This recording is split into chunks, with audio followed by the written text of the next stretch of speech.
now, as Ghana marches towards full digitalization, a wholly owned Ghanaian company, Celltel Networks Limited, has been granted full authorization by the National Communications Authority as an internet and public data service provider in Ghana to give a big push to the country's digital economy agenda. The authorization clears the way for Celltel to roll out its much touted and long-awaited Ghana Smart City project. Here to tell us more is Executive Chairman of Celltel Networks and one of the pioneers of Ghana's technology, Dr. Prince Kofi Klujesing. Great to be with you tonight on Business Live. Tell us a bit more about this authorization that Celltel has been granted, and what does it mean for the Smart City project? Thank you, Daryl. Celltel Networks, for the last 2 years or so, we've been trying to, again, begin a very major project, a massive project, to be able to transform Ghana again in support of government efforts, to be able to become a digital economy. To become a digital economy, one of the major issues that required most of the network that we built until current based on voice networks. So look at the issues that are going on right now for the last 3 weeks or so in Parliament about the electronic e-levy or whatever it is. Those electronic issues, the E, for instance, were something that we did many years ago, which is electronic. But we have moved forward again from that, to be able to go digitalization or transforming, the country, to be able to create jobs. So Celltel Networks, in collaboration with the major companies in the world of technology, Cisco, Facebook, whatever, has gotten together for the last 2-3 years to roll a whole new network for Ghana. To do that, one needs to be able to, get, license authorization from the National Communications Authority. And luckily, by the grace of God, we managed to get through that. And the first quarter of next year, one of the major issues that we're also doing, Ghana is a very major country, but if you look at the African Continental Trade Agreement, most of the issues that needed to be done are digitalization. But one of the major problems that hanging Ghana behind is that most of the equipment that are being used for the current old networks are all mostly analog, or we call YAM networks, phones and what have you. Coming first quarter for next year, we are going to roll out a very major network. Our first target is to roll 1 million subscriber network in all the 275 district constituencies in Ghana. We're going to focus first on providing device network where smartphones, tablets, and laptops, and smart TVs will be rolled to be able to connect many homes, students, our major in the tertiary, our major priority, teachers, our major priority, government workers, our major priority, both working in the national security, the military, police, in immigration, customs, and others, and also health sectors, and also education. These are 3 major areas we are going to focus on for the next quarter of first quarter. Right. Our factory is one of the major.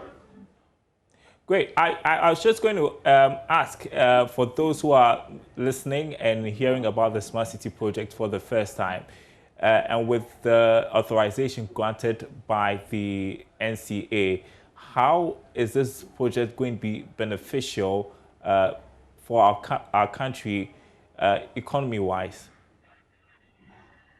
Okay, if you look at the most of the things the budget is talking about, the budget is focusing on issues about the youth empowerment, basically, entrepreneurs. Today, most of the youth today, all that they need, in the world, post-COVID, is to be able to have smart devices and unlimited internet connectivity.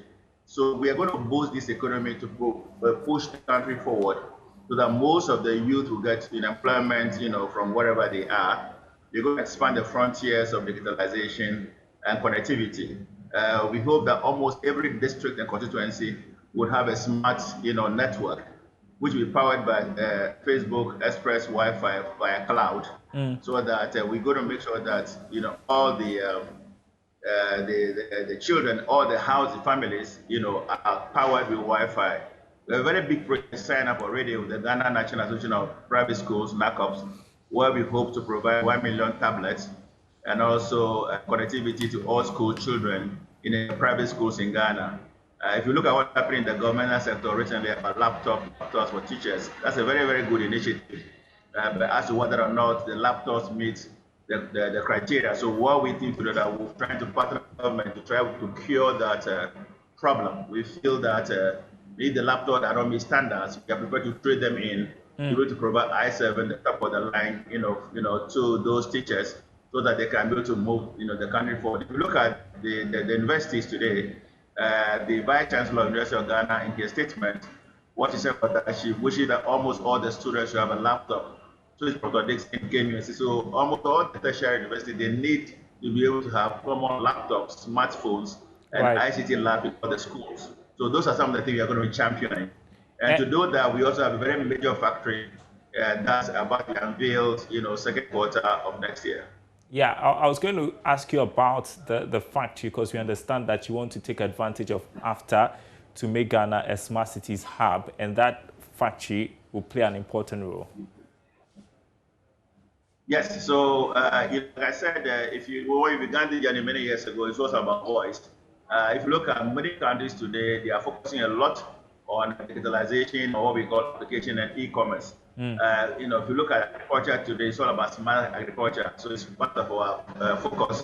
But the problem is that if you look at about the NCA report, most of the devices are all what we call YAM phones, analog phones. We need to be able to address that. That's hence the major factory, who is the biggest in Africa today, and then we are also licensed as an OEM to be the major, producer and manufacturer of smart devices in Africa today. My happiness is that for the support that NC has given to us, most of the, like Cisco, this project has been led by Cisco Technologies, the world's largest technology company in the world. Facebook, leading use, who are providing the cloud and the satellites.